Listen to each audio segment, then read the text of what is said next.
Hi, everyone. This is Catherine Adams. And Elizabeth Wallace. And you're listening to Binary System Podcast Episode 7. This week we're recapping Welcome to Night Vale Bonus Episode number 5, an excerpt from the upcoming Welcome to Night Vale book. We're going to listen to it, and as always, we encourage you to listen to it because when we come back, we're going to spoil the hell out of it. See you in a couple minutes.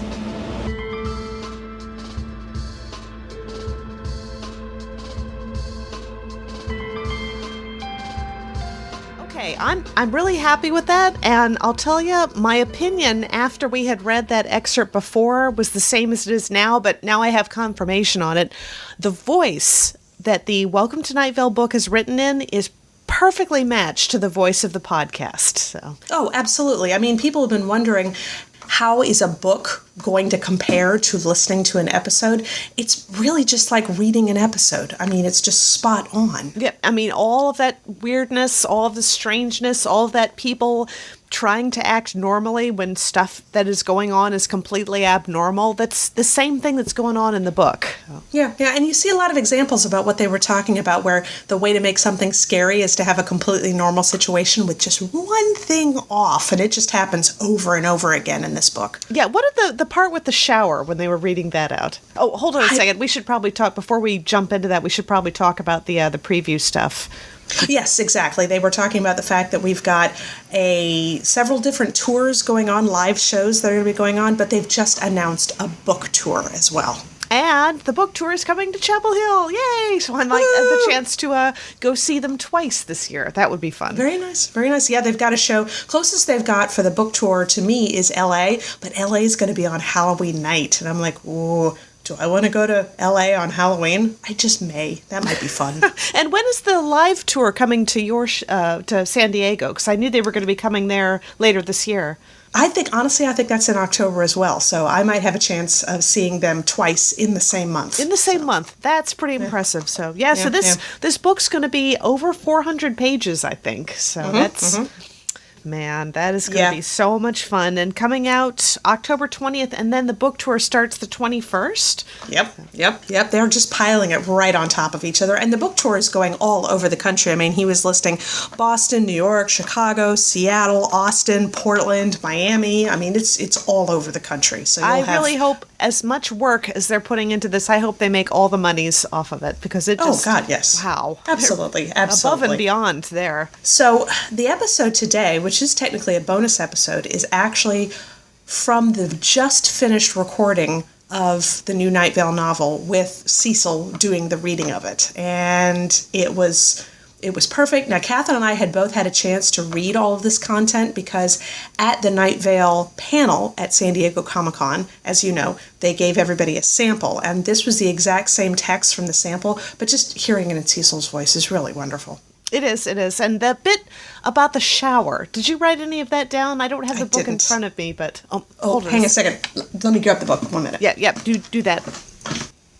Tonight we are young, and we'll set the world on fire. We can go higher. I probably got the lyrics all wrong about that, but... Yes, and the bit about the shower is a perfect example of what you were talking about when they explained that making something unsettling is having everything be perfectly normal except one element that's totally off. Yes, exactly. It's talking about how you'll know that you'll need to pawn something and the knowledge will come to you probably while you're in the shower, and it's talking about you'll collapse, surrounded by a bright glowing blackness. You will find yourself on your hands and knees, the warm water running over you, and you will know where the pawn shop is. You will smell must and soap and feel a stab of panic at how alone you are. It will be like most showers you've taken. It's just really, really perfect. Really perfect. And the first chapter is mostly about Jackie, who runs the pawn shop, and she's just like every other normal 19-year-old that you've met, except for the fact that she's been 19 for a very long time. Now, okay, wait a minute. Cecil's friend that he's known from ages, who was a teenager for decades, or maybe longer. Is that the same thing? It might be Harlan, I think is his friend. Yes, Harlan. Yeah. Usually voiced by Will Wheaton. But I think it's the same thing. Time just doesn't work the same way in Night Vale, and apparently it doesn't work the same for all people in Night Vale. Yep, and that's odd because Jackie seems to think that it's perfectly normal and or a conscious choice for her to be 19 and run a pawn shop for centuries, whereas Harlan seems to have not realized that he was a teenager for that long, and then suddenly he's an adult with a wife and a kid and all of that stuff. Yeah. In the sample chapters that we got that actually come after this book, they talk a little bit about it definitely is a conscious choice because she's got friends who knew her when she was in high school, but they went ahead and just grew up and everything, and now they're getting a little judgy with her about it. They're like, have you ever just tried being 20? You know? So not really respecting her life choices very much right there. But yeah, I forgot that bit came next. I think they chose a really good place to stop with the sample that they played tonight, which was the man in the tan jacket has now sold something or pawned something, and the last Jackie sees of him is him running across the desert away from her as fast as he can. Yeah, very spooky. I liked how he actually introduced himself, but he introduced himself on 3 separate occasions. The first time he said he was Everett, the second time Emmett, and the third time Elliot. And it's funny because if you met somebody and you weren't really paying attention, you might do that with your name. I mean, it'd be like, oh, I think he said his name was, I don't know, Everett, Emmett, Elliot, one of those. So it's just more of that, not really being able to focus on him. I liked when he first walked in. He looked very normal, and she screamed. He was perfectly normal. And she screamed. It was very spooky, really spooky. But yeah, he sold her a slip of paper with King City marked on it, which in the sample chapters that come after this one, that becomes slightly more important. So that's going to be a driving force for this book, apparently. Yeah, and she gave him $30 and an idea about time, which was a nice callback to a previous episode where the pawn shop was having to deal with too many people coming in and pawning their ideas about time. Like, what am I supposed to do with all these? Yeah. Well, apparently she found somebody who wanted it. He said it was very interesting and he hadn't thought about it that way before. He doesn't usually think at all, actually. So it was really, there's buzzing coming from his deerskin briefcase, and he was harmonizing with the buzzing at one point. It was all very spooky, very crazy. Very. So that was just one extra little taste to tide us over until October. So can't wait for this book to come out. I really need to pre-order it, and I will do that at some point. Yeah, I just procrastinate. But now you can get a hardback copy, you can pre-order a signed hardback copy, or you can pre-order the audiobook, or all three, so. Very tempting, extremely tempting. We actually have signed copies of the sample that was handed out at the panel. Cause at Comic-Con, well, it wasn't actually at Comic-Con, at, what was it, Bosco's? Basic Pizza. Basic Pizza. It was a bar/restaurant in the Gaslamp district of San Diego. Welcome to Night Vale had a party, and they just invited everybody who was a Night Vale fan who wanted to stop by, and you got a little bag with some stickers in it, I think. Yeah, I think it said. I actually got a compliment on the bag because somebody, random part of San Diego, just total random stranger happened to notice me. He was like, "Where did you get that bag? Because that's an awesome podcast." So he hadn't heard that there was a party, unfortunately. It was totally free to get in. I mean, there were some people trying to get in, and the bouncer was saying, "Sorry, this is a private party," and everything. And I guess they just didn't know what to say because we walked up, and he's like, "You're here for?" And we're like, "The Night Vale party." He's like, "All right." And he gives us like little wristbands, and we walked straight in. So those people didn't know the code word, apparently. No, they didn't, which was Night Vale. But yes, exactly. Everybody was so nice because we walked in and there was a line, and we thought, oh boy, is this a line to get in or a line to the bar? And they're like, no, it's a line to a signature. And the woman we were talking to said, and as far as I know, the bar is still open, so run like the wind. And we did. And we definitely did. Yeah, we went and got our free beer. Yep, and I think the party was like a half an hour away from wrapping up when we came in. I think we came in right on time. Yeah, it was pretty cool. And they had a little photo booth set up where you could get 4 pictures taken, and those photos get uploaded automatically to Tumblr, so that was cool. And we didn't even plan out what we were going to do, and I think the poses that we chose for it, we did the smile, and then we did something silly, and then we did extra serious, and then we did smile again. Yeah, turned out nice. So, but we got to meet, of course, Cecil was there, and Joseph Fick and Jeffrey Craner, who we had just seen, what was that, 2 days before, I guess, or the night before? No, 2 days before. Yeah, I think it was 2 days before. So yeah, that was awesome. And they all 3 of them signed our sample book, and then we came over to them afterwards to let them know about this podcast. That's right. If the 3 of you are listening, hi, you're awesome. And it was funny because Nathan, Catherine's husband, was there, and we had gotten our stuff signed, and then we walked away, and Nathan's like, did you tell them about this podcast? We're like, no. And he said, you should tell them. We're like, well, he's like, no, seriously, you should tell them. So we walked over. It's a good thing we did, because I think he was going to march over there and tell them for us if we didn't. Yeah, I know. We were just trying to be polite. We're like, I don't know, do we want to plug our podcast at the thing where they're plugging their podcast? And the answer is, yes, of course you do. Of course we do, yes.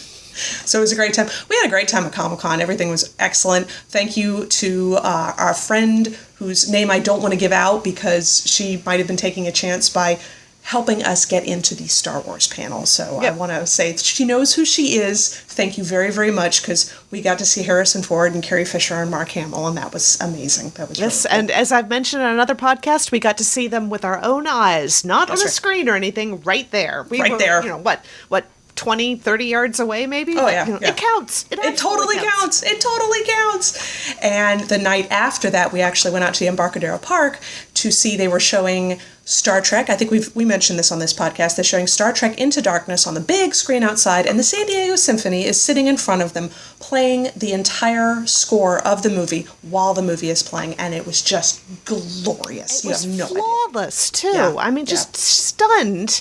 Because, I mean, we've been in orchestras before. You know, it's not a matter of if something's going to go wrong, it's when. I mean, other than the fact that they had one false start at the beginning where they started playing and somebody forgot to turn the movie screen on, I think. But just absolutely amazing. And in the middle of the performance, all of a sudden everybody looks up and a friggin' meteorite comes down. I mean, a shooting star goes right across the sky, and the biggest one that I've ever seen. And that's the only thing it could be, because I never heard any sound of something getting launched. I mean, it just burned up in the atmosphere right overhead. It was amazing. It totally looked like it was going to hit a building. I mean, it was just that big and that bright and that close. But yeah, and then there's that one scene in Into Darkness where the ship almost crashes, and it's going down, it disappears into the clouds, and the music makes this pause. And then with this crash of sound, the ship comes rising up out of the clouds, and it was just seamless. It was so perfect. That scene I love anyway, but just the orchestra nailed it. It was so good. So I can't even imagine how they did that. And getting to see that and getting to just to see the movie in a big group is always amazing, because it magnifies all the emotions that you get from watching it. I mean, everything is funnier. Everything is more exciting when you get to hear the reactions of the people around you. Yeah. Spontaneous bursts of applause at the cool bits. So everything was just really wonderful. Oh, my goodness. Poor, God bless Leonard Nimoy. He got the biggest applause of the night, I think. He really did. Yeah, it was an audience full of nerds practically gave him a standing ovation. It was really And you know, I just watched the episode, and I can't even remember the name now. It was the original episode with the crew landing on that planet where there are these spores that make Spock fall in love with somebody. Do you remember? I remember that. Yes, I did. I remember that one. Yeah, where he actually smiles. He actually smiles and he kisses somebody, and I'm just watching this absolutely delighted, and I'm thinking, it's the episode that launched 1,000 ships. So, yes, getting to see Leonard Nimoy, I think I'm going to have to watch more of the old episodes, because it's just so wonderful to see him. And it was so great to see him on the movie, too. I mean, he only gets a small part, but man, does he do an amazing job with it. Yeah, he really does. It was great. So that was, our Comic-Con was awesome. Thank you to Catherine's husband, Nathan, who took a ton of pictures at Comic-Con, and they're all up on a gallery, PixelatedGeek.com. There's 2 galleries from him. There's a gallery from Anthony, a gallery from Hillary, a gallery from our friend Stephanie. There's a massive gallery with photos from all of us. Later on this week, there'll be a gallery from my friend Alex, who does Hipstamatic, and another group gallery of all of us who are doing Instagram pictures that week. So if you want to see pictures from Comic-Con, we got you covered. Yeah, and if you were at Comic-Con and you were wearing a costume, there's a very good chance that you're going to be featured on this gallery. So if you see yourself, leave a comment and let us know who you are, because we'd love to give you credit. Yes. We always go in and change the description. Anytime somebody chimes in and says, oh, that's me, we always change the description and put your name in there, because you deserve credit for your awesome costumes. You really do. But that's it for this week. So as usual, please send us your fan art. As we've said before, we're not just taking Night Vale fan art, we're taking all kinds of fan art. But like try not Star to Trek. How about some Star Trek fan art? That would be cool.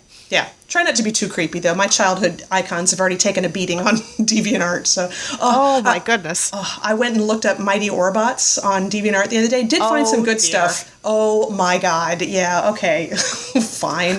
Because if you really want to play it that way, you guys. But please, anyway. Oh, yeah.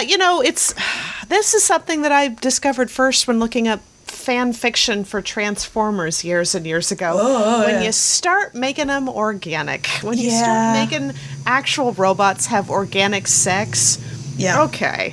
It's creepy. It's creepy. I'm sorry. I'm trying not to judge you, but it's creepy. Yeah, and when I say creepy, I mean it totally doesn't work for me, and whatever makes you happy is fine. And absolutely. Also that it's creepy. Yes, seriously.